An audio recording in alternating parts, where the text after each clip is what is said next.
ಪುತ್ತೂರಿನ ಎಂಎಸ್ ರಸ್ತೆಯಲ್ಲಿರುವ ರಾಧಿಕಾ ಪ್ಲಾಜಾದಲ್ಲಿ ನೂತನವಾಗಿ ಪ್ರಾರಂಭಗೊಂಡ ಬೆಳ್ಳಿ ಹಾಗೂ ಚಿನ್ನಾಭರಣಗಳ ಮಳಿಗೆ ಸುಮುಖ ಜ್ಯುವೆಲ್ಲರ್ಸ್ ಅನ್ನು ಶಾರದಾ ಜ್ಯುವೆಲ್ಲರ್ಸ್ನ ಮಾಲಕ ಗೋಪಾಲಕೃಷ್ಣ ಭಟ್ ಉದ್ಘಾಟಿಸಿ ಶುಭ ಹಾರೈಸಿದರು.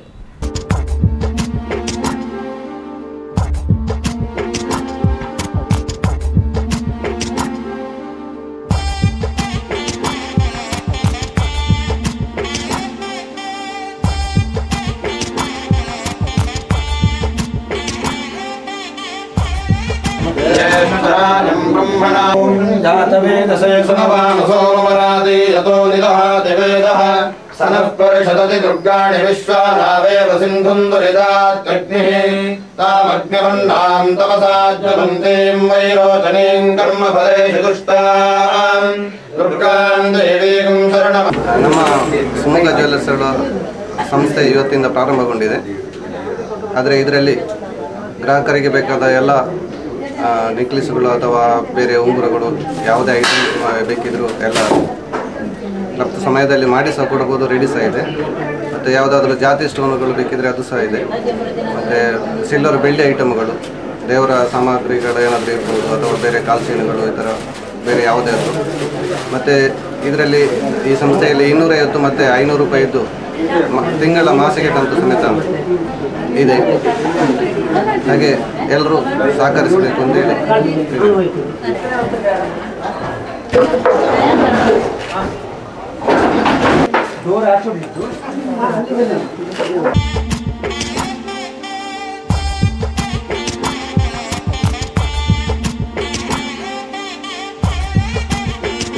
ಪುತ್ತೂರಿನ ಶ್ರೀ ಮಹಲಿಂಗೇಶ್ವರ ದೇವಸ್ಥಾನದ ವಠಾರದಲ್ಲಿರುವ ಶ್ರೀ ಶಾರದಾ ಭಜನಾ ಮಂದಿರದ ಪ್ರತಿಷ್ಠಾ ವರ್ಧಂತಿ ಹಾಗೂ ಭಜನಾ ಮಂದಿರದ ಮಾಜಿ ಕೋಶಾಧಿಕಾರಿ ಎಂ ಅನಂತ ಶೆಣಯ್ಯವರಿಗೆ ಸನ್ಮಾನ ಕಾರ್ಯಕ್ರಮವು ನಡೆಯಿತು.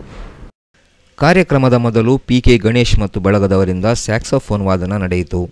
ಕಾರ್ಯಕ್ರಮಕ್ಕೆ ಮುಖ್ಯ ಅತಿಥಿಯಾಗಿ ಆಗಮಿಸಿದ್ದ ಪುತ್ತೂರು ತಾಲೂಕು ಪಂಚಾಯತ್ ಮುಖ್ಯ ಕಾರ್ಯನಿರ್ವಹಣಾಧಿಕಾರಿಯಾದ ವೈ ಶಿವರಾಮಯ್ಯ ಅನಂತ ಶೆಣಯ್ಯವರನ್ನು ಶಾಲು ಹೊದಿಸಿ ಹಾರಾರ್ಪಣೆ ಮಾಡಿ ಫಲಪುಷ್ಪ ಹಾಗೂ ಸ್ಮರಣಿಕೆ ಸನ್ಮಾನ ಪತ್ರ ನೀಡಿ ಸನ್ಮಾನಿಸಿದರು. ಭಜನಾ ಮಂದಿರದ ಉಪಾಧ್ಯಕ್ಷರಾದ ರಮೇಶ್ ಬಾಬು ಅಭಿನಂದನಾ ಭಾಷಣ ಹಾಗೂ ಸನ್ಮಾನ ಪತ್ರ ವಾಚಿಸಿದರು. ಅಧ್ಯಕ್ಷತೆ ವಹಿಸಿದ್ದ ಶಾರದಾ ಭಜನಾ ಮಂದಿರದ ಗೌರವಾಧ್ಯಕ್ಷರಾದ ಪ್ರೊಫೆಸರ್ ಬಿಜೆ ಸುವರ್ಣರವರು ಶುಭ ಹಾರೈಸಿದರು.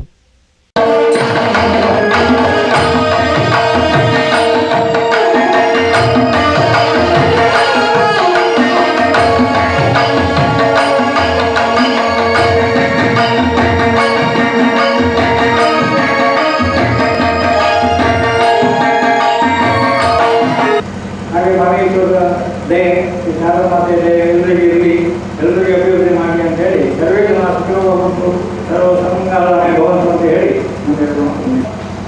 ನಾನು ಕಂಡಂತೆ ಬಹಳ ಅರ್ಥಪೂರ್ಣವಾಗಿರ್ತಕ್ಕಂಥ, ಬಹಳ ಅವಶ್ಯಕತೆ ಇರ್ತಕ್ಕಂಥ ಒಂದು ಹಿರಿಯರಿಗೆ ಕೊಡುವಂಥ ಒಂದು ಸನ್ಮಾನ ಗೌರವ ಇದು.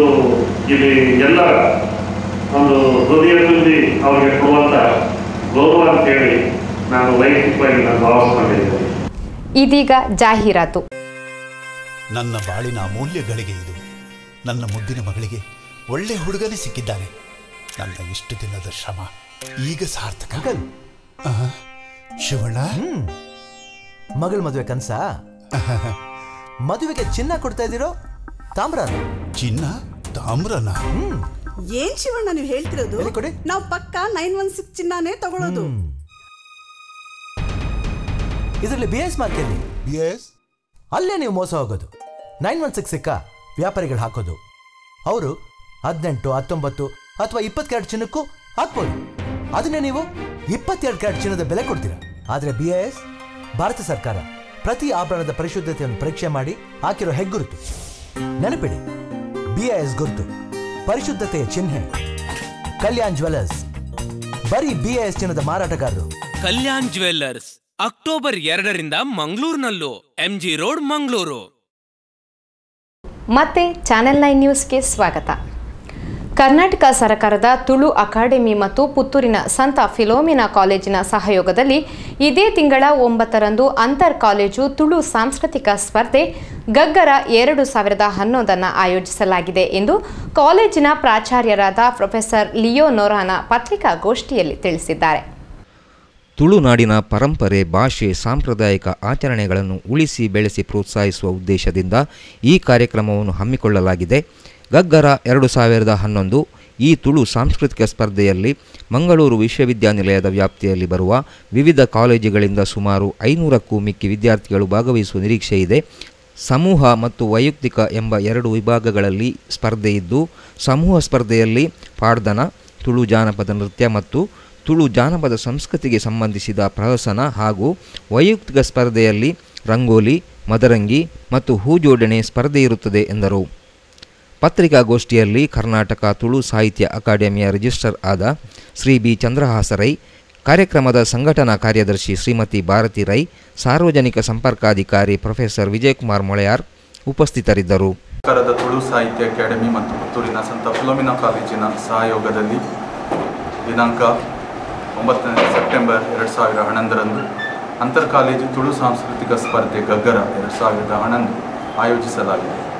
ದೇಶದಲ್ಲಿ ಚಿನ್ನದ ಬೆಲೆಯು ಗಣನೀಯ ಪ್ರಮಾಣದಲ್ಲಿ ಏರಿಕೆಯಾಗುತ್ತಿದ್ದು, ಇದು ಸ್ವರ್ಣೋದ್ಯಮವನ್ನೇ ನೆಚ್ಚಿಕೊಂಡು ಬದುಕುತ್ತಿರುವ ಕೋಟ್ಯಾಂತರ ಕುಟುಂಬಗಳಿಗೆ ದೊಡ್ಡ ಹೊಡೆತವನ್ನು ಮುಂದಿನ ದಿನಗಳಲ್ಲಿ ನೀಡಲಿದೆ.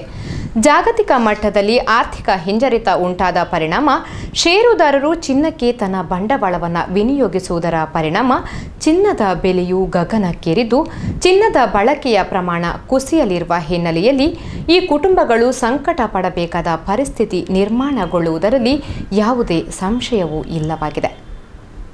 ಭಾರತ ಹಾಗೂ ಚೀನಾ ವಿಶ್ವದ ಅತಿ ದೊಡ್ಡ ಚಿನ್ನದ ಗ್ರಾಹಕರಿರುವ 2 ಪ್ರಮುಖ ದೇಶಗಳಾಗಿವೆ. ಅದರಲ್ಲೂ ಭಾರತದಲ್ಲಂತೂ ಪ್ರತಿಯೊಂದು ಹಬ್ಬ ಹರಿದಿನಗಳಲ್ಲೂ ಚಿನ್ನಕ್ಕೆ ಪ್ರಮುಖ ಬೇಡಿಕೆ ಹಾಗೂ ಚಿನ್ನವನ್ನು ಒಂದು ಶುಭ ಸೂಚಕವಾಗಿಯೂ ಪ್ರತಿಷ್ಠೆಯಾಗಿಯೂ ಅಳವಡಿಸಿಕೊಂಡು ಬಂದವರು ಇಲ್ಲಿನ ಜನ. ಆದರೆ ಇತ್ತೀಚಿನ ದಿನಗಳಲ್ಲಿ ಚಿನ್ನದ ಬೆಲೆ ಗಣನೀಯ ಪ್ರಮಾಣದಲ್ಲಿ ಏರಿಕೆಯಾಗುತ್ತಿರುವ ಹಿನ್ನೆಲೆಯಲ್ಲಿ ತನ್ನ ಚಿನ್ನದ ಅವಶ್ಯಕತೆಗಳನ್ನು ಪೂರೈಸುವಲ್ಲಿ ಇಲ್ಲಿನ ಜನರು ಕಷ್ಟಪಡುವ ಪರಿಸ್ಥಿತಿ ನಿರ್ಮಾಣಗೊಂಡಿದೆ. ಚಿನ್ನದ ಉತ್ಪಾದನೆಯಲ್ಲಿ ಚೀನಾ 320 ಟನ್ಗಳ ಕೊಡುಗೆ ನೀಡಿದರೆ, ಅಮೆರಿಕ 223 ಟನ್, ಆಸ್ಟ್ರೇಲಿಯಾ 222 ಟನ್, ದಕ್ಷಿಣ ಆಫ್ರಿಕಾ 198 ಟನ್, ರಷ್ಯಾ 190 ಟನ್ ಹಾಗೂ ಭಾರತ 2.6 ಟನ್ ಚಿನ್ನವನ್ನು ಉತ್ಪಾದಿಸುತ್ತದೆ. ಭಾರತದ ಉತ್ಪಾದನೆಗಿಂತ ಅದರ ಬೇಡಿಕೆ ಪ್ರಮಾಣವು ಹೆಚ್ಚಾಗಿದ್ದು, ಕಳೆದ ವರ್ಷಕ್ಕೆ ಹೋಲಿಸಿದಲ್ಲಿ ಬೇಡಿಕೆಯ ಪ್ರಮಾಣ 38% ಹೆಚ್ಚಾಗಿದ್ದರೆ, ಜಾಗತಿಕ ಮಟ್ಟದಲ್ಲಿ ಚಿನ್ನದ ಬೇಡಿಕೆಯು 17% ಕುಸಿದಿದೆ. ವಿಶ್ವ ಚಿನ್ನದ ಮಂಡಳಿಯ ಪ್ರಕಾರ 2020ಕ್ಕೆ ಭಾರತದಲ್ಲಿ ಚಿನ್ನದ ಬೇಡಿಕೆ ಒಟ್ಟಾಗಿ 1200 ಟನ್ಗೆ ಹೆಚ್ಚಲಿದೆ. ಭಾರತದ ಚಿನ್ನದ ಬೇಡಿಕೆಯ 50% ಆಭರಣಗಳಿಗೆ, 40% ಹೂಡಿಕೆಗೆ ಹಾಗೂ 10% ಕೈಗಾರಿಕೆಗಳಿಗೆ ಉಪಯೋಗವಾಗುತ್ತಿದೆ. ಅಂತಾರಾಷ್ಟ್ರೀಯ ಮಟ್ಟದಲ್ಲಿ ಆರ್ಥಿಕ ಹಿನ್ನಡೆಯಿಂದಾಗಿ ಷೇರು ಮಾರುಕಟ್ಟೆಯು ಕುಸಿಯುತ್ತಿದ್ದು, ಷೇರುದಾರರು ಚಿನ್ನಕ್ಕೆ ಹೆಚ್ಚಿನ ಹೂಡಿಕೆ ಮಾಡುತ್ತಿರುವುದರಿಂದ ಚಿನ್ನದ ಬಳಕೆಯ ಪ್ರಮಾಣ ಕಡಿಮೆಯಾಗಿ ಇದು ಪ್ರತ್ಯಕ್ಷವಾಗಿ ಹಾಗೂ ಪರೋಕ್ಷವಾಗಿ ಸ್ವರ್ಣೋದ್ಯಮವನ್ನು ನೆಚ್ಚಿಕೊಂಡ ಭಾರತದ ಸುಮಾರು 5 ಲಕ್ಷ ಕುಟುಂಬಗಳು ಹಾಗೂ ಇದನ್ನೇ ಅವಲಂಬಿಸಿಕೊಂಡು ಬರುವ ಸುಮಾರು 2 ಕೋಟಿ ಜನರಿಗೆ ಇದರಿಂದ ಸಂಕಷ್ಟ ಎದುರಾಗಲಿದೆ. ಚಿನ್ನ ಈಗ ಒಂದು ಇತ್ತೀಚಿನ ದಿವಸದಲ್ಲಿ ತುಂಬ ರೇಟ್ ಜಾಸ್ತಿ ಆಗ್ತಾ ಇದೆ. ಈ ಬಗ್ಗೆ ಒಂದು ಪ್ರಶ್ನೆಯಲ್ಲಿ ಏನಂತ ಹೇಳಿದರೆ, ಚಿನ್ನಕ್ಕೆ ಯಾಕೆ ಈ ರೇಟ್ ಜಾಸ್ತಿ ಆಗ್ತಾ ಇದೆ ಅಂತ ಹೇಳಿದರೆ ಅಂತಾರಾಷ್ಟ್ರೀಯ ಅನಿಶ್ಚಿತತೆ, ಅಂದರೆ ಈಗ ಫೈನಾನ್ಷಿಯಲಿ ಏನಾಗಿದೆ ಅಂತ ಹೇಳಿದರೆ ಅಮೇರಿಕಾದಲ್ಲಿ ಟೋಟಲ್ ಫೈನಾನ್ಷಿಯಲ್ ಅನಿಶ್ಚಿತತೆ ಆಗಿದೆ. ಸೊ ಈ ಇನ್ಸೆಕ್ಯೂರಿಟಿ ಫೀಲಿಂಗ್ನಿಂದಾಗಿ ಎಲ್ಲರೂ ಗೋಲ್ಡಿಗೆ ಇನ್ವೆಸ್ಟ್ ಮಾಡ್ತಾ ಇದ್ದಾರೆ. ಗೋಲ್ಡ್ ಅಂತ ಹೇಳುವಂಥದ್ದು ಎನಿ ಟೈಮ್ ಮನಿ. ಕಾಮನ್ ಮನುಷ್ಯನ ಭಾಷೆಯಲ್ಲಿ ಹೇಳೋದಾದರೆ, ಯಾವ ದೇಶದಲ್ಲಿ ಹೋದರೂ, ಯಾವ ಕಾಲದಲ್ಲಿ ಹೋದರೂ ಅಥವಾ ಯಾವ ಅಂಗಡಿಗಳಲ್ಲಿ ಹೋದರೂ, ಎಲ್ಲಿ ಹೋದರೂ ಕೂಡ ಚಿನ್ನಕ್ಕೆ ಇಮಿಡಿಯೇಟ್ ಲಿಕ್ವಿಡಿಟಿ ಇರ್ತದೆ. ಮೊಘಲ ಕಾಲದಿಂದ ಅಥವಾ ಅದಕ್ಕಿಂತ ಮೊದಲಿನ ರಾಜರು ಬಂದರು, ರಾಜರು ಹೋದರು, ಆಡಳಿತ ಬಂದಿದೆ, ಆಡಳಿತ ಹೋಗಿದೆ. ಸೊ ಯಾವ ಕಾಲದಲ್ಲಿ ಆದರೂ ಕೂಡ ಚಿನ್ನಕ್ಕೆ ಒಂದು ವ್ಯಾಲ್ಯೂ, ಅದು ಅದರದ್ದೇ ಆದ ವ್ಯಾಲ್ಯೂ ಇರ್ತದೆ. ಸೊ ಅಥವಾ ದೇಶಾಂತರ, ಅಂದರೆ ಇದು ಒಂದು ಜಾಗದಿಂದ ಜಾಗಕ್ಕೆ ಚೇಂಜ್ ಆಗೋದಿಲ್ಲ, ಅದೇ ರೀತಿ ಕಾಲದಿಂದ ಕಾಲಕ್ಕೆ ಚೇಂಜ್ ಆಗೋದಿಲ್ಲ. ಸೊ ಈ ಕಾರಣದಿಂದಾಗಿ ಚಿನ್ನಕ್ಕೆ ಯಾವಾಗಲೂ ಮಾರ್ಕೆಟ್ನಲ್ಲಿ ವ್ಯಾಲ್ಯೂ ಇದೆ. ಎಂತ ಹಾಳ ಅಂತೇಳಿ ಈಗ ಚಿನ್ನದ ರೇಟ್ ಗಗನಕ್ಕೆ ಮುಟ್ಟಿದೆ. ಅದೇ ನಮಗೆ ಪಾಪದವರಿಗೆ ಚಿನ್ನ ತಗೊಳ್ಳಿಕ್ಕೆ ತುಂಬ ಕಷ್ಟ ಆಗ್ತದೆ. ಆದ್ದರಿಂದ ನಮಗೆ ಚಿನ್ನದ ಬೆಲೆ ಕಡಿಮೆ ಆಗಬೇಕಂತ ಹೇಳಿ ನಾವು ನಿಮ್ಮಲ್ಲಿ ಒಂದು ಕೇಳಿಕೊಳ್ಳೋದು. ನಾವು ತಗೊಳ್ಳಿಕ್ಕೆ ನಮಗೆ ಚಿನ್ನ ಖರೀದಿಸಿಗೆ ತುಂಬ ರೇಟ್ ಆಗಿದೆಲ್ಲ, ಅದಕ್ಕೆ ನಮಗೆ ತಗೊಳ್ಳಿಕ್ಕೆ ಕಷ್ಟ ಆಗ್ತದೆ. ಆದ್ದರಿಂದ ನಮಗೆ ಕಡಿಮೆ ಆಗಬೇಕಂತ ಹೇಳಿ ನಾವು. ಚಿನ್ನದ ಬೆಲೆ ದಿನದಿಂದ ದಿನಕ್ಕೆ ಏರಿಕೆಯಾಗುತ್ತಿದ್ದರೂ ಬೇಡಿಕೆಯು ಅದೇ ಪ್ರಮಾಣದಲ್ಲಿ ಹೆಚ್ಚಾಗುತ್ತಿದೆ ಎನ್ನುವುದು ಸ್ವರ್ಣೋದ್ಯಮಿಗಳ ಅಭಿಪ್ರಾಯ. ಸಾಮಾನ್ಯ ಮನುಷ್ಯ ತನ್ನ ಆದಾಯದ 33% ಚಿನ್ನದಲ್ಲಿ ಹೂಡಿಕೆ ಮಾಡುವ ಮೂಲಕ ಖರೀದಿ ಮಾಡಬಹುದಾಗಿದೆ. ಅಲ್ಲದೆ ಸಾಮಾನ್ಯ ವ್ಯಕ್ತಿಗೆ ಕೈಗೆಟುಕುವ ನಿಟ್ಟಿನಲ್ಲಿ ಕಡಿಮೆ ಕ್ಯಾರೆಟ್ಗಳ ಆಭರಣಗಳನ್ನು ತಯಾರಿಸುವ ಮೂಲಕ ಪರಿವರ್ತನೆ ತರುವ ಮೂಲಕ ಗ್ರಾಹಕ ಹಾಗೂ ಸ್ವರ್ಣೋದ್ಯಮವನ್ನು ಯಥಾಸ್ಥಿತಿಯಲ್ಲಿ ಕೊಂಡೊಯ್ಯುವ ಸಾಧ್ಯತೆಯೂ ಇದೆ. ಚಿನ್ನವು ಭಾರತದ ಪ್ರತಿಯೋರ್ವನ ಅವಶ್ಯಕತೆಯ ಒಂದು ವಸ್ತುವಾಗಿದ್ದು, ಇದರ ಖರೀದಿಯು ಕೆಲವು ಸಂದರ್ಭಗಳಲ್ಲಿ ಅನಿವಾರ್ಯವೂ ಆಗಿದೆ. ಈ ನಿಟ್ಟಿನಲ್ಲಿ ಕೇಂದ್ರ ಸರ್ಕಾರ ಚಿನ್ನದ ಮೇಲಿನ ತೆರಿಗೆಯಲ್ಲಿ ಇಳಿಕೆ ಮಾಡುವ ಮೂಲಕ ಮಧ್ಯಮ ಹಾಗೂ ಕೆಳವರ್ಗದ ಜನತೆಯ ಅವಶ್ಯಕತೆಗಳಿಗೆ ಸ್ಪಂದಿಸಬೇಕಿದೆ. ಒಟ್ಟಾರೆಯಾಗಿ ಗಣನೀಯವಾಗಿ ಏರುತ್ತಿರುವ ಚಿನ್ನದ ಬೆಲೆಯಿಂದಾಗಿ ಒಂದು ಕಡೆಯಲ್ಲಿ ಭಾರತದಲ್ಲಿ ಸ್ವರ್ಣೋದ್ಯಮವು ಸಂಕಷ್ಟ ಎದುರಿಸಬೇಕಾದರೆ ಮತ್ತೊಂದೆಡೆ ಗ್ರಾಹಕನು ಪರದಾಡಬೇಕಾದ ಪರಿಸ್ಥಿತಿ ನಿರ್ಮಾಣಗೊಂಡಿದೆ. ಸಾಮಾನ್ಯವಾಗಿ ಚಿನ್ನಾಭರಣಗಳ ಧಾರಣೆಯಲ್ಲಿ ಏರಿಕೆಯನ್ನು ಕಂಡುಬರುವುದು ಆಭರಣಗಳಿಗೆ ಬೇಡಿಕೆ ಹೆಚ್ಚಾದಾಗ ಮಾತ್ರ. ಆದರೆ ಈ ಸಾರಿ ಮಾತ್ರ ಚಿನ್ನದ ಬೆಲೆ ನಿರಂತರವಾಗಿ ಹೆಚ್ಚಾಗ್ತಾ ಇದೆ. ಇದಕ್ಕೆ ಮುಖ್ಯ ಕಾರಣ ಅಂದರೆ ಅಂತಾರಾಷ್ಟ್ರೀಯ ಮಟ್ಟದಲ್ಲಿ ಆರ್ಥಿಕ ಹಿನ್ನಡೆ ಬಂದು ಅದರಿಂದಾಗಿ ಶೇರ್ ಮಾರ್ಕೆಟು ಕುಸಿದು ಅಲ್ಲಿ ಯಾರ್ಯಾರು ಹೂಡಿಕೆ ಮಾಡ್ತಾ ಇದ್ರೋ ಅವರೆಲ್ಲ ಇವತ್ತು ಚಿನ್ನದ ಮೇಲೆ ಹೂಡಿಕೆಯನ್ನು ಮಾಡ್ತಾ ಇದ್ದಾರೆ. ಇನ್ನೊಂದು ರೀತಿಯಲ್ಲಿ ಹೇಳುವುದಿದ್ರೆ ಚಿನ್ನದ ಫ್ಯೂಚರ್ ಮಾರ್ಕೆಟ್ ಮೇಲೆ ಹೆಚ್ಚಿನ ಹೂಡಿಕೆ ಆಗ್ತಾ ಇರೋದರಿಂದ ಆಭರಣಗಳಿಗಾಗಿ ಬಳಕೆ ಮಾಡುವಂಥ ಚಿನ್ನದ ಪ್ರಮಾಣವೂ ಕಡಿಮೆಯಾಗಿದೆ. ಇನ್ನೊಂದು ಬದಿಯಲ್ಲಿ ಚಿನ್ನದ ದರ ಹೆಚ್ಚಾಗ್ತಾ ಇದೆ. ಇದರಿಂದಾಗಿ ದೇಶದಲ್ಲಿರುವಂಥ ಸ್ವರ್ಣೋದ್ಯಮ ಮುಂದಿನ ದಿವಸದಲ್ಲಿ ಸಂಕಷ್ಟಗಳನ್ನು ಎದುರಿಸಬೇಕಾಗಿ ಬರಬಹುದು.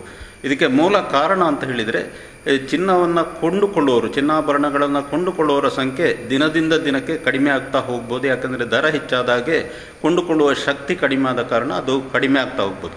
ಪರಿಣಾಮವಾಗಿ ದೇಶದಲ್ಲಿ ಇವತ್ತು ಸುಮಾರು 5 ಲಕ್ಷ ಸ್ವರ್ಣ ಉದ್ಯಮದಲ್ಲಿ ತೊಡಗಿಸಿಕೊಂಡವರಿದ್ದಾರೆ. ಒಟ್ಟು 2 ಕೋಟಿ ಜನ ಪ್ರತ್ಯಕ್ಷ ಮತ್ತು ಪರೋಕ್ಷವಾಗಿ ಈ ಒಂದು ವ್ಯಾಪಾರದಲ್ಲಿದ್ದಾರೆ. ಇವರೆಲ್ಲ ನಷ್ಟವನ್ನು ಅನುಭವಿಸ್ಬೋದು, ಸಂಕಷ್ಟಗಳನ್ನು ಅನುಭವಿಸ್ಬೋದು. ಈ ದೃಷ್ಟಿಯಿಂದ ಇವತ್ತು ಚಿನ್ನದ ವ್ಯಾಪಾರಸ್ಥರು ಯಾರಿದ್ದಾರೆ, ಆಭರಣಗಳ ವ್ಯಾಪಾರಸ್ಥರು, ಅವರು ಸರಿಯಾದ ರೀತಿಯ ಪರಿವರ್ತನೆಗೆ ಇದೊಂದು ಸಕಾಲ ಅಂತ ಹೇಳ್ಬೋದು. ಇದು ಯಾವ ರೀತಿ ಅಂದರೆ ಕಡಿಮೆ ಕ್ಯಾರೆಟ್ನ ಚಿನ್ನದ ಆಭರಣಗಳನ್ನು ಇನ್ನು ಮುಂದೆ ಮಾರುಕಟ್ಟೆಗೆ ಅವರು ತಂದು ಗ್ರಾಹಕರಿಗೆ ಪರಿಚಯಿಸಿದರೆ ಅವರ ಉದ್ಯಮ ಉಳಿಬಹುದು, ಗ್ರಾಹಕರಿಗೂ ತೃಪ್ತಿಯನ್ನು ತಂದು ಕೊಡ್ಬೋದು. ಆ ದೃಷ್ಟಿಯಲ್ಲಿ ಸ್ವರ್ಣೋದ್ಯಮದಲ್ಲಿ ಪರಿಣಾಮಕಾರಿ ಬದಲಾವಣೆಗಳಿಗೆ ಇದು ಸಕಾಲ ಅಂತ. ನಾನು ಕೃಷಿ ಕುಟುಂಬದಿಂದ ಬಂದವನು. ನಮಗೆ ಚಿನ್ನ, ಈಗ ನನ್ನ ಮಗನಿಗೆ ಮದುವೆ, ಅದಕ್ಕೋಸ್ಕರ ನಾವು ಚಿನ್ನ ತೆಗಿಲಿಕ್ಕೆ ಅಂತ ಬಂದಿದ್ದೇವೆ. ಅನಿವಾರ್ಯ. ಒಂದು ನಿರ್ದಿಷ್ಟವಾದ ಚಿನ್ನ ಪ್ರತಿಯೊಬ್ಬ ಗ್ರಾಹಕನೂ ಕೂಡ ಅದನ್ನು ತೆಗೊಳ್ಳೇಬೇಕಾಗ್ತದೆ. ನನಗೆ ಕೂಡ ತುಂಬ ಕಷ್ಟ, ಆದರೂ ಕೂಡ ಈ ಸಂದರ್ಭದಲ್ಲಿ ಅನಿವಾರ್ಯ ತೆಗೊಳ್ಳೇಬೇಕಾಗ್ತದೆ. ಸ್ವಲ್ಪ ಏನೋ ಕೇಂದ್ರ ಸರ್ಕಾರದವರ ಆ ಬಗ್ಗೆ ಗಮನ ಹರಿಸಿ ಟ್ಯಾಕ್ಸನ್ನಾದರೂ ಸ್ವಲ್ಪ ಕಡಿಮೆ ಮಾಡಿದರೆ ನನ್ನಂಥ ಅವನಿಗೆ ಕೃಷಿಕರಿಗೆ ಸ್ವಲ್ಪ ಅನುಕೂಲ ಆದೀತು ಅಂತ ನನ್ನ ಅಭಿಪ್ರಾಯ.